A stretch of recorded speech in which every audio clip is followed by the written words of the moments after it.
په دې زړه کې مې پټ پروت دی یو تصویر د جانان. په دې زړه کې مې پټ پروت دی یو تصویر د جانان. داسې حسن عجیبه دی چې نه کېږي بیان. په دې زړه کې مې پټ پروت دی یو تصویر د جانان. داسې حسن عجیبه دی چې نه کېږي بیان. د هر چا د سترګو پټ دی، د هر چا د سترګو پټ دی خو ښکارېږي هر زمان. د هر چا د سترګو پټ دی خو ښکارېږي هر زمان. د غني خان بابا کلام مو چې تاسو ته وړاندې کړ. د مشرانو جرګې ټلویزیون قدرمنو لیدونکو سلامونه او نیکې هیلې ستړي مه شئ. ادبزار خپرونه ته ښه راغلاست. خپرونه کې راسره نن یو ځل بیا تکړه څیړونکی او هغه څوک چې د ټولنې لپاره زیار وباسي او آثار یې وړاندې کړي دي. نن راسره په خپرونه کې ځوان تکړه لیکوال او څیړونکی احمدالله ارچیوال صاحب دی. ارچیوال صاحب سلامونه، ستړي مه شئ. ادبزار خپرونه ته ښه راغلاست. مننه. خیر اوسئ. زه هم تاسو ته او ستاسو تلویزیون ټول لیدونکو او اورېدونکو ته سلامونه او نیکې هیلې وړاندې کوم. خوشحال اوسئ. ارچیوال صاحب، تاسو زموږ د افغاني ټولنې یو لیکوال څیړونکی یئ او په دغه برخه کې مو خورا زیات آثار ټولنې ته وړاندې کړي. په افغانستان کې په ټوله کې د څیړونکو استادانو لیکوالانو وضعیت ته که چېرته راشو، دغه وضعیت ژوند د دوی تاسو څنګه ارزوئ؟ زه خو پخپله لیکوال نه یم، څیړونکی یم. ریسرچ مې کړی دی، ځکه هغه لیکوالي چې کله موږ خبرې کوو هغه ډېر ادبیاتو سره تړاو لري. زه به د څیړونکو په ستونزو او مشکلاتو باندې خبرې وکړم. افغانستان کې څیړونکي څو مشکلات لري. یو غټ مشکل دا دی چې زموږ دلته پوهنتونونو کې په د لیسانس په دوره کې او ریسرچ مضمون یا ریسرچ میتودولوژي چې ورته وایي یا د ریسرچ اصول دا د مضمون په حیث نه تدریس کیږي. ماسټرۍ کې هم شته، هغې دپاره کم استادان موږ لرو او هغه لیول باندې چې پکار ده او په هغه معیار چې پکار ده په هغه معیار باندې نشته دی. نو د دې دپاره چې یو څوک څېړنه وکړي ضروري خبره دا ده چې هغه اول باید ریسرچ میتودولوژي باندې پوه شي، د اصول تحقیق او د څېړنو په اصولو باندې پوه شي. دا کار پوهنتونونه کولی شي، تعلیمي ادارې کولی شي چې اوسه پورې نه دی شوی، خو زه فکر کوم ورو ورو دا رواجېږي. نو موږ او تاسې ډېر کم څېړونکي افغانستان کې لرو چې هغه د ریسرچ د اصول نه خبر دي او همدا وجه ده چې اکثریت څېړنې چې کېږي هغه د ریسرچ د اصولو مطابق نه وي او بیا د ستونزو او مشکلاتو سره دا مخ کېږي. ځکه بیا که یو سړی پروفیشنل کس دغه رقم ریسرچ لولي هغه پوهېږي چې دا مسلکي ریسرچ نه دی، نو هغه باور پرې بیا ډېر نه کوي. یو دا مشکل دی چې هغه علمي اساسات د ریسرچ لپاره په خلکو کې ډېر عام نه دي. دویم مشکل دا دی چې موضوعات ډېر موجود دي خو هغه موضوعات چې خلک پرې ریسرچ کوي هغه ډېر کم دي. زموږ او ستاسې په افغانستان کې ریسرچ زیاتره په ادبي موضوعاتو باندې کیږي. په کار دا ده چې په علمي موضوعاتو باندې ریسرچ وشي. په علمي موضوعاتو باندې ډېر کم ریسرچ کیږي. که زه تا د پښتو کتابونه ویم، تیر کال پروس کال نه بل کال افغانستان کې په یو کال کې 1000 پښتو کتابونه چاپ شي. مهرباني استاده دغه موضوعاتو ته اشاره وکړئ چې کوم موضوعات پکار دي زموږ په ټولنه کې باید چاپ شي. نو په دې 1000 کتابونو کې اکثریت د ادبیاتو کتابونه په اقتصاد باندې، مثلا په طب باندې، په نورو سیاسي موضوعاتو باندې، په ټولنیزو موضوعاتو باندې ریسرچ کم کیږي او وجه دا ده چې موږ پوهان نه لرو دغه موضوعاتو دپاره. زه څوک نه ملامته کوم، زه فکر کوم چې د وخت په تېرېدو سره موږ او تاسې تازه د جنګ نه راوتي وو او اوس هم لا جنګ روان دی. وخت په تېرېدو سره انشاءالله دا مشکل حل کیږي. درېیمه موضوع دا ده چې زموږ او ستاسې څېړونکي د نړیوالو د ریسرچ د سازمانونو سره تړاو نه لري. که نور ځایونو کې تاسو وګورئ، مثلا د پولیټیکل ساینس اسوسییشن دی چې هغه څو اسوسییشنونه دي چې هغه کې د بېلابېلو ملکونو خلک هلته ممبرشپ لري، غړیتوب لري او کله چې دوی غواړي ریسرچ وکړي هماغو سره دی افیلیشن او د خپل ریسرچ هغو ته وړاندې کوي او بیا هغه ریسرچ نشریږي او یو وخت په وخت ورکشاپونه له دوی ورځي. زموږ او ستاسې ډېر کم خلک داسې دي چې د دغه بېلابېلو علمي د ریسرچ د اسوسییشنونو سره یا د سازمانونو سره تړاو لري.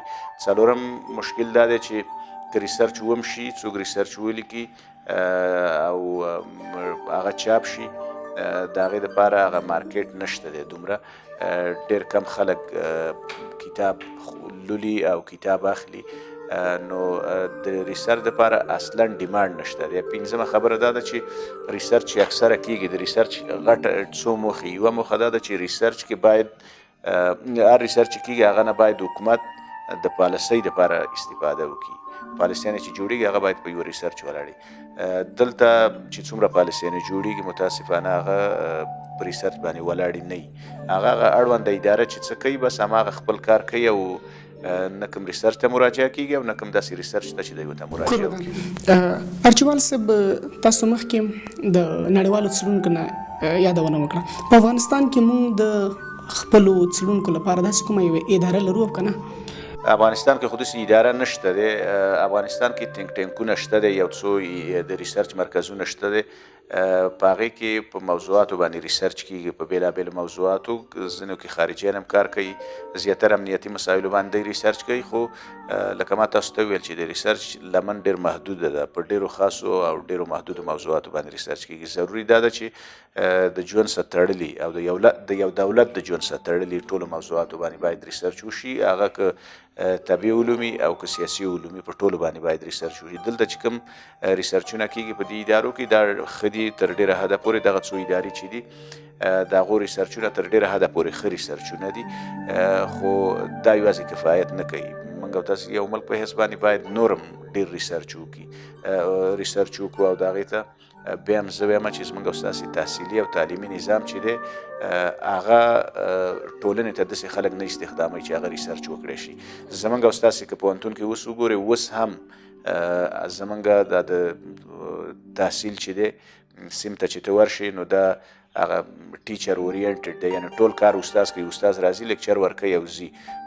په کار دا ده چې دا سټوډنټ اورینټډ شي، ټول کار شاګردانو کې که لا اقل د ماسټرۍ او د لیسانس په دوره کې شاګردانو ته اسایمنټ حواله شي، هغه ریسرچ وکړي. که ښه ریسرچ نه وي خو باید یو ریسرچ وکړي او د دغه ځای نه د دوی شروع وشي. هغه تحصیلي ادارو کې دی باید دغه ځای نه ریسرچ وکړي. کله چې عملي ژوند ته راشي دغه ریسرچ ته بیا دی دوام ورکړي او هر مسلک کې چې د دې اساس هغه ځای نه جوړ شوی دی باید بیا ریسرچ وکړي.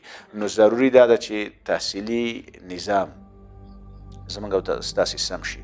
زموږ او ستاسې تحصیلي نظام اوس هم کوم خلک چې جامعې ته تقدیموي هغه د ډېرو نیمګړتیاو نه ډک دي. هغه خلکو ته د ریسرچ په هغه اساسي اصولو باندې دی نه پوهېږي او دا شی باید تغییر وکړي. کورودان ارچیوال صاحب، که چېرته زموږ اطلاعات و فرهنګ او همداراز حکومتي چارواکي د ریسرچ یا هم د څېړنې لپاره یوه اداره جوړه کړي، دغه اداره به څومره وکولی شي کار وکړي د خلکو لپاره په تحصیل د پوهنتونونو په کچه، د ښوونځیو په کچه باندې دوی آثار مهم موضوعات باید نړیوالو ژبو نه باید راوژباړي، کار پرې وکړي. دا به زموږ د ټولنې په پرمختګ کې څومره رول ولوبوي؟ لکه ما تاسو ته وویل، موږ یوازې د اطلاعات و کلتور وزارت یادوو. اطلاعات و کلتور وزارت چې دی دا کلتوري مسایلو سره تړاو لري. دلته په طبیعي علومو کې هم ریسرچ ته ضرورت دی. په کیمیا او طبیعي علوم هم ضرور دي چې باید ریسرچ پکې وشي. په کیمیا کې، بیولوژي کې، ریاضي کې، په زوالوجي کې، د ټولو کې باید ریسرچ وشي. اطلاعات و کلتور وزارت دا کارونه نشي کولی ځکه اطلاعات و کلتور کار یوازې د کلتور او د فرهنګ سره دی. علوم اکاډمي شته دی، علوم اکاډمۍ کې هم ریسرچ کیږي، خو زه فکر کوم چې دغه ریسرچ د نه پوهېږم چې حالت داسې دي او یا وسایل دی نه لري. هغه کم معیار چې دی د ریسرچ په سیمه کې چې د ریسرچ کوم معیار دی دغه معیار په مطابق هم زموږ ریسرچ نه دی. خو زه بیا هم راځم هغه مخکینۍ خبرې ته. دولت صحیح ده چې دا فیسیلیټیشن باید وکړي او دغه رقم اداره که جوړه شي دا ښه خبره ده. خو د دې نه دا نور ډېر کار ته ضرورت لري. ډېر کار دا دی چې زموږ او ستاسې تحصیلي نظام باید سم شي. تحصیلي نظام په ځای د دې چې شاګرد په یادو د حافظ په شانتې کتاب یادوي، یو چپټر ول ورکړي یا 10 یا 40 پاڼې د یو مضمون، دا ظلم دی. د دې نه باید راوځي. د شاګردانو محصلینو ته باید موضوع ورکړی شي، محصلین په هغه موضوع باندې ریسرچ وکړي او دی بیا په کلاس کې په دې باندې پریزنټیشن وکړي. مشکل دا دی چې زموږ او ستاسې په تحصیلي ادارو کې، په پوهنتونونو کې، زه ټول نه یادوم خو اکثریت داسې استادان دي چې هغه په خپله په ریسرچ باندې نه پوهېږي. هغه په خپله په ریسرچ باندې نه پوهېږي او د هماغه یو شی یاد کړی، هغه راځي کلاس کې وایي او محصلین هغه یادوي او بیرته لیکي. دغه کار د منلو وړ نه دی. که موږ غواړو چې په ریسرچ کې د نورو ملکونو سره مقابله وکړو او د وخت سره رفتار وکړو، باید دغه نظام تغییر وخوري.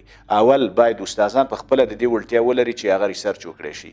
دویم، شاګردانو ته د تدریس طریقه باید داسې چې هغه په ریسرچ باندې ولاړه طریقه وي، په یادو یادولو قصه نه وي. موږ او تاسې استادان هم اکثره کتابونه که وګورئ، تاسو د نورو ژبو نه راژباړلي، هلته یې په خپل نوم لیکلی، نو دا خو پلیجریزم دی، دا ادبي غلا ده، دا جرم دی. تر څو پورې چې موږ او تاسې تعلیمي ادارې نه وي اصلاح شوي، موږ او تاسې په ریسرچ کې پرمختګ نشو کولی. اطلاعات و کلتور خپل مسؤلیتونه لري دې باره کې. د اطلاعات و کلتور مسؤلیت دا دی چې موږ کاپی رایټ لرو، او کاپی رایټ دا دی چې یو مثلا یو سړی یو هر شی چې ولیکي دا د هغه ملکیت دی. که څوک دا غلا کوي او یا د دې نه نقل قول کوي او د ده نوم نه لیکي او د ده ریفرنس نه ورکوي، دا په حقیقت کې دا غلا ده. اطلاعات و کلتور مسؤلیت دا دی چې د کاپی رایټ قانون چې افغانستان لري، دا قانون عملي کړي. که څوک د سرغړونه کوي، هغه باید مطلب محکمو ته معرفي شي. او د دې نه علاوه دغه ISBN نمبر دی، زه فکر کوم کتابونو دپاره دم ضرور دی چې کتاب چاپ کېږي په هغه باندې باید د ISBN نمبر موجود وي. دغه ISBN نمبر چې دی اطلاعات و کلتور وزارت یې ورکوي. فکر کوم که افغانستان کې زموږ او ستاسې اطلاعات و کلتور وزارت ISBN نمبر ورکول دپاره یو سیستم لري. ډېر زیاته مننه. ارچیوال صاحب، د اطلاعات و کلتور وزارت علوم اکاډمي، لکه مخکې مې چې څنګه یادونه وکړه، اطلاعات و کلتور وزارت چې تاسو لیکوالان څیړونکي د ادب لپاره کار کوئ، اثار له نورو ژبو نه راباړي یا هم څیړنې پرې کوئ، دغلته که چېرته موږ راشو، دوی څومره د لیکوالانو، د څیړونکو، د ژباړونکو د اثارو په خپرېدا کې دوی څومره مسؤله دي؟ والله دا زه نه پوهېږم چې دوی څومره مسؤلیت دي، خو اطلاعات و کلتور وزارت دا مسؤلیت لري. ما تاسو ته ویل اولنۍ خبره اولنۍ خبره دا ده چې ادبي غلا چې څوک کوي، ادبي غلا کوي، سرقت ادبي چې څوک کوي، دا د دې وزارت مسؤلیت دی چې د دغسې مسایلو مخنیوی وکړي. پاتې شو علوم اکاډمۍ. علوم اکاډمۍ باید تقویه شي. اوسني حالت کې د دې وړتیا نه لري چې هغه خپل کارونه په صحیح طریقه ترسره کړي. زه فکر کوم که اراده موجوده وي او یو څه ملاتړ موجوده وي، علوم اکاډمۍ کې اوس ډېر ځوان استادان دي او دوی د دې اراده هم لري چې کار وکړي، خو هغوی باید تقویه شي تر څو چې دوی خپل کارونه ترسره کړي. نور علوم اکاډمۍ چې ده دغه کار دی چې وخت په وخت څېړنې وکړي، نه یوازې دا چې په خپله څېړنې وکړي بلکې نور څېړونکو کارونه هم ارزیابي کړي، د هغو نه ملاتړ وکړي. او هغوی که یو سړی غواړي چې یوه پروژه ولري، یو کار وکړي، په یوه څېړنه وکړي، علوم اکاډمۍ د هغې ملاتړ وکړي. کور ډېرې زیاته مننه. ارچیوال صاحب، یو لنډه شاندمه به اخلو، بېرته به راوګرځو. قدرمنو لیدونکو، لنډه دمه اخلو، د مینه وروسته بیا هم موږ له تاسو سره یو. ملتیا مو غواړم.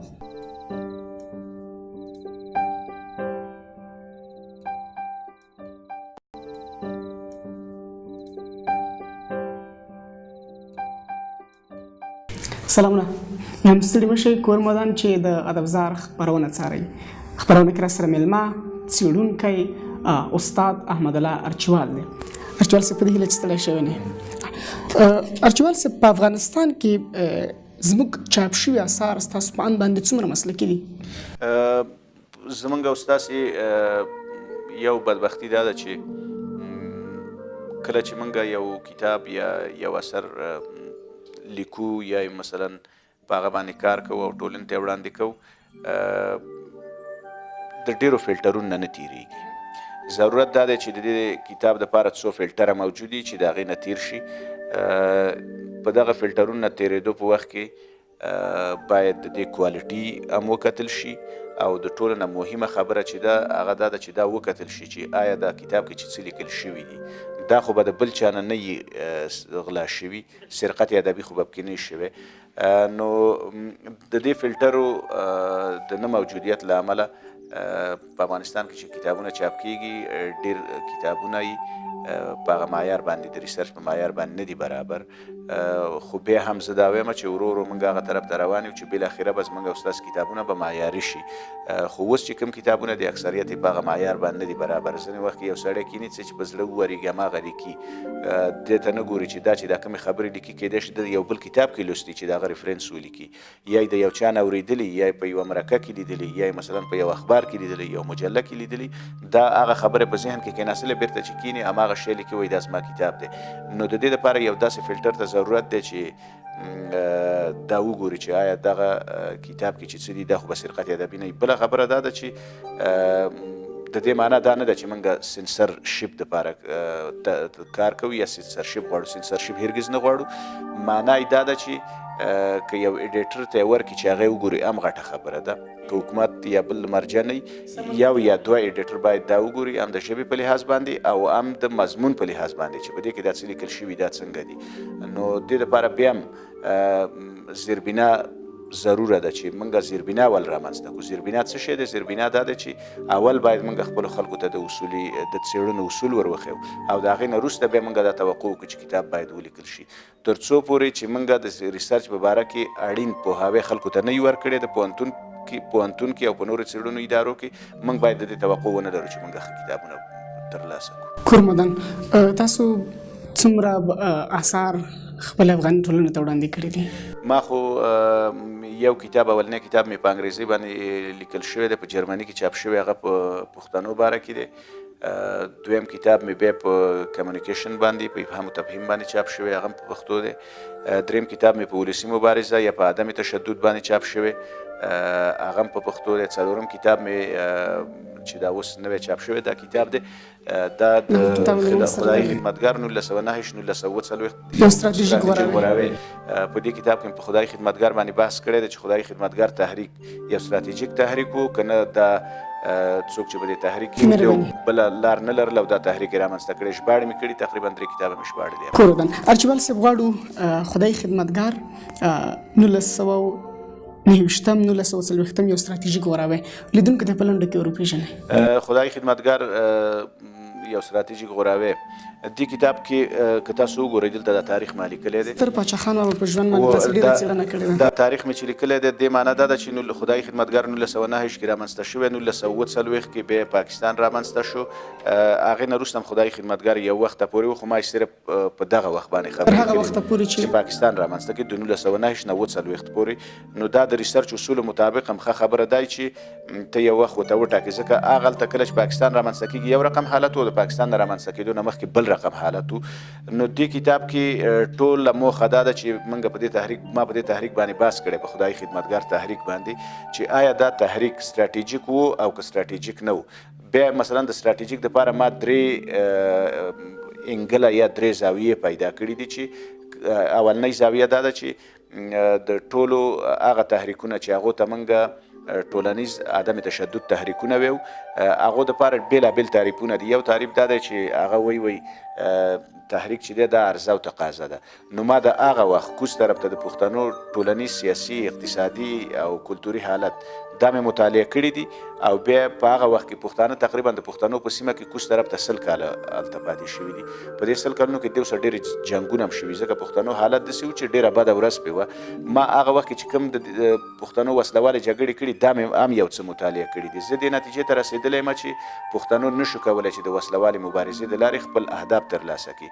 نو د یو بل متبادل ضرورت و، یو بل متبادل ته ضرورت و، او هغه ضرورت دا و چې د پښتنو په ټولنیز سمون، په اقتصادي سمون، په کلتوري سمون باندې کار وشي.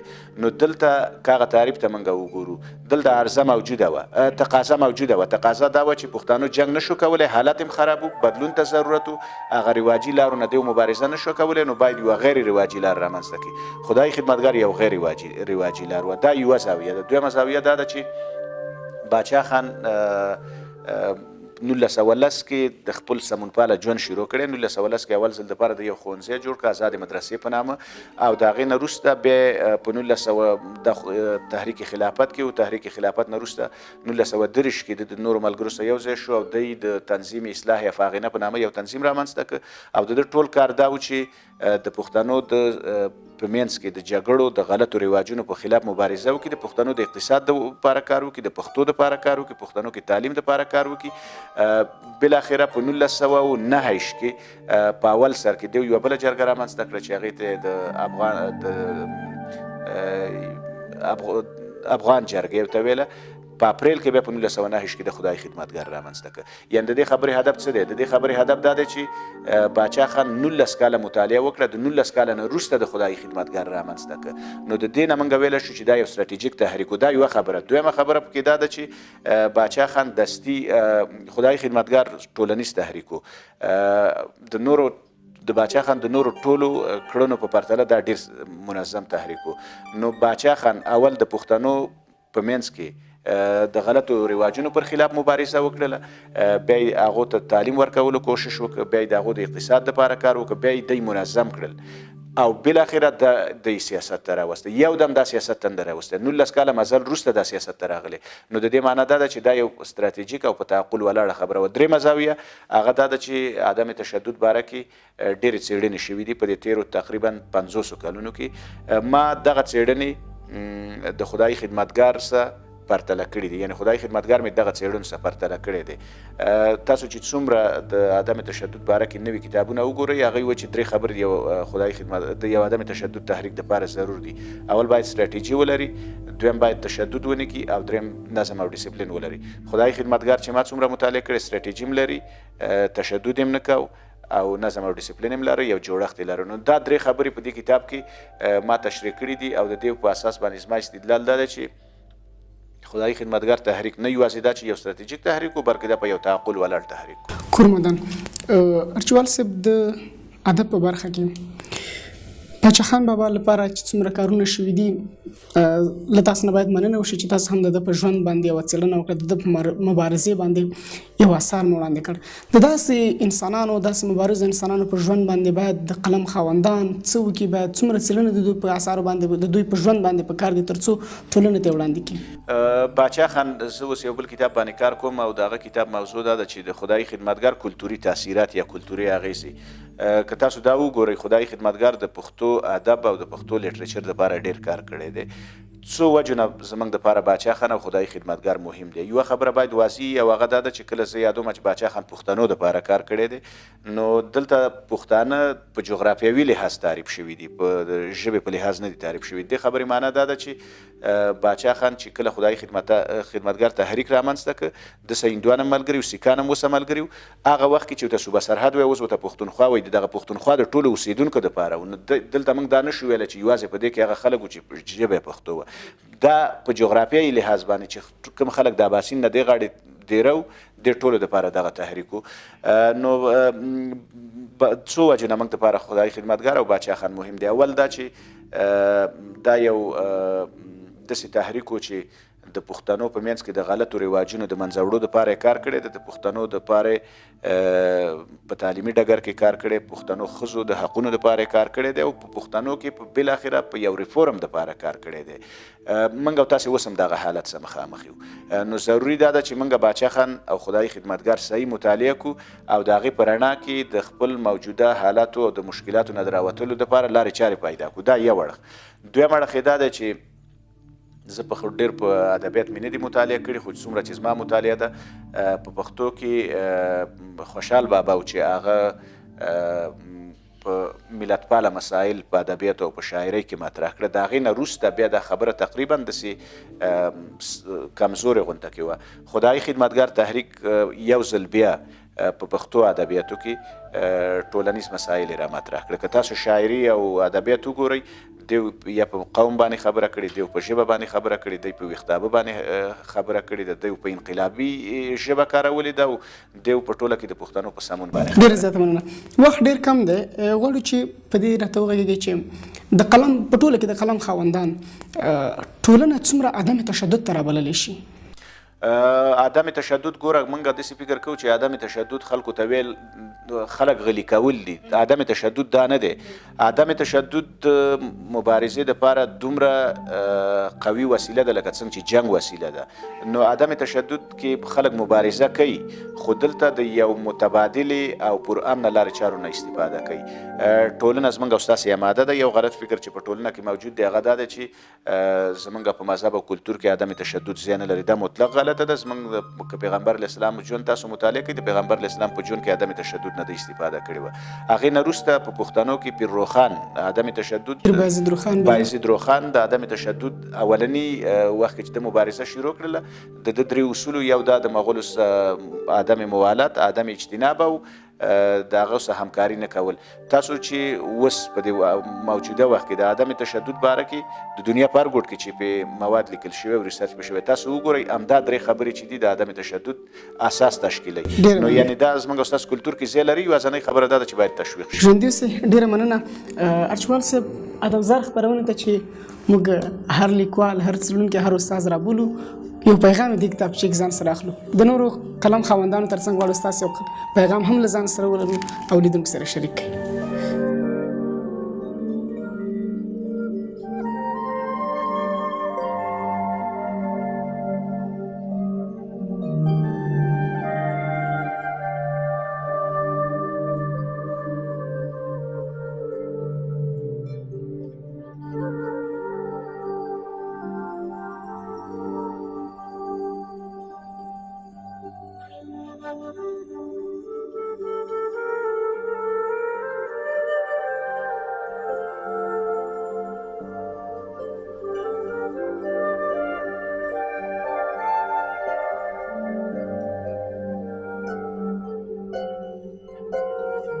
ارچیوال صاحب، لیدونکي به هم په تمه پیغام به لیدونکو سره زما پیغام خو دا دی چې که غواړئ چې له موجوده ستونزو راوځو، باید په خپله اقدام وکړو.